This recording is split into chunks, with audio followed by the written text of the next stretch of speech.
प्रस्तावित टीपी नगर का अब अस्तित्व बरबसपुर के बजाय झगहरा में नजर आएगा। बरबसपुर को टीपी नगर के रूप में विकसित किए जाने को लेकर टाउन एंड कंट्री प्लानिंग के तहत निगम ने सारी औपचारिकता पूरी कर दी है। अब प्रशासन की ओर से हवाला दिया जा रहा है कि बरबसपुर में कई तरह की विसंगतियां हैं, जिस वजह से झगहरा के पास शिफ्ट किया जा रहा है। इसे लेकर राजस्व मंत्री ने भी नाराजगी जाहिर की है।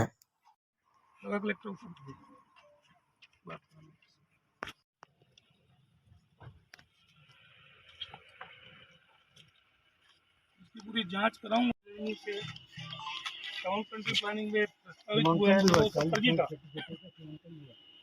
पहले के जो अधिकारी करके गए उसको गलत करके गए इसका। तो किससे पूछ के जारी किया चिट्ठी, किसने दिलवा दी? सर हमारे यहाँ पर सफाई चल रहा है।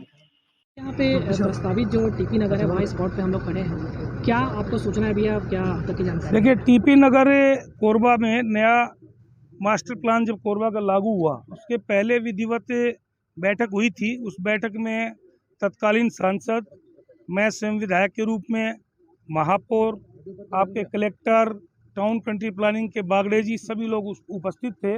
उसमें और भी जनप्रतिनिधि लोग उपस्थित थे और उस समय ये निर्णय हुआ था कि ट्रांसपोर्ट नगर बरबसपुर में बनेगा और बरबसपुर में ऑलरेडी 72 एकड़ ज़मीन नगर निगम को आवंटित थी। उसका पैसा नगर निगम ने पहले ही जमा किया था, जो कचरा को रखने के लिए वो जगह बनाई गई थी। लेकिन कचरा को नष्ट करने का अभी जो अभियान चला है उसमें 42 एकड़ ज़मीन जो रोड के इस पार जो थी वो खाली पड़ी हुई थी और 30 एकड़ ज़मीन में कचरा पहले से डाला जा चुका है, जिसको कचरा को उठाने का उसका भी निविदा हो चुका है। तो इस प्रकार से योजना बनी थी कि पहले 42 एकड़ में ट्रांसपोर्ट नगर फेज़ 1 बनेगा, फिर वो 30 एकड़ ज़मीन में आपका फेज़ 2 बनेगा, ये तय हुआ था।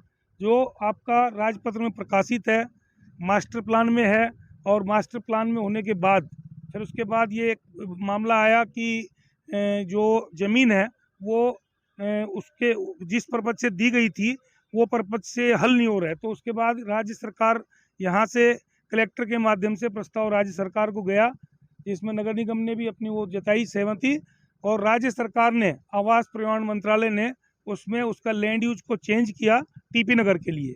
अब टीपी नगर के लिए सारी औपचारिकताएं पूरी हो चुकी थी, उसकी निविदा भी हो चुकी है और उसके बाद सिर्फ ये एक 4 लाइन का कलेक्टर को पुनः आवंटन का उस मद में एक चिट्ठी देना था। उसको तत्कालीन कलेक्टर रानू साहू ने उसको गुमराह किया, रोक दिया और टीपी नगर को बाधित करने का प्रयास किया।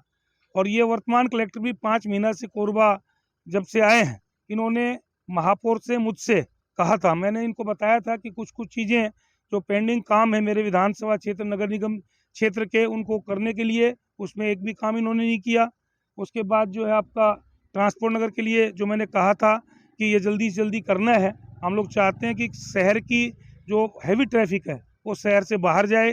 कोयला का जो ट्रांसपोर्टिंग शहर से होता है उसमें कुछ अधिकारियों को लाभ मिलता होगा, इसलिए ये लोग इसको शिफ्ट करने नहीं देना चाहते, लगता है ऐसा। तो इसी प्रकार से ये इसको विवाद में डालना चाहते हैं, खुद विवाद पैदा करना चाहते हैं और एक वन भूमि को आवंटित करने का एक प्रस्ताव तहसीलदार ने भेज दिया, जबकि तहसीलदार को इस प्रकार से प्रस्ताव देने का अधिकार नहीं है। मास्टर प्लान को चेंज करने का अधिकार कलेक्टर को भी नहीं है और इस ट्रांसपोर्ट नगर को शिफ्ट करने का अधिकार भी कलेक्टर को नहीं है। वो अपने कलेक्टर जो है अधिकार का दुरुपयोग कर रहे हैं और हम अधिकार का दुरुपयोग नहीं होने देंगे। ट्रांसपोर्ट नगर यहीं बनेगा, यहाँ के लिए प्रस्तावित है और मास्टर प्लान में प्रस्तावित है। शहर में खुलेआम रेत का अवैध कारोबार हो रहा है, कहीं भी राख काटा जा रहा है और अधिकारी चुप है, क्या कहेंगे? देखिए, मैंने देखा है, मैं इस रोड से आना जाना कई दिनों के बाद हुआ, क्योंकि कोरबा चांपा रोड का निर्माण चल रहा है, इसलिए हम लोग जाना आना आपका तरदा और इधर से आपका पंतोरा बलोदा और अकलतरा या बिलासपुर साइड से हम लोग करते रहे अभी तक। आज काफ़ी दिनों के बाद इस रोड पे इधर आना हुआ तो मैंने देखा कि भिलाई खुर्द के पास भारी पैमाने पर राखत डाली जा रही है, ज़मीन खोद के भी डाली जा रही है, वो बिल्कुल तरीका अवैध है और जो भी परमिशन दिया वो दोषी है उसमें। तो मैं अभी वहीं जा रहा हूँ स्पॉट पे और आप लोग भी चलिए।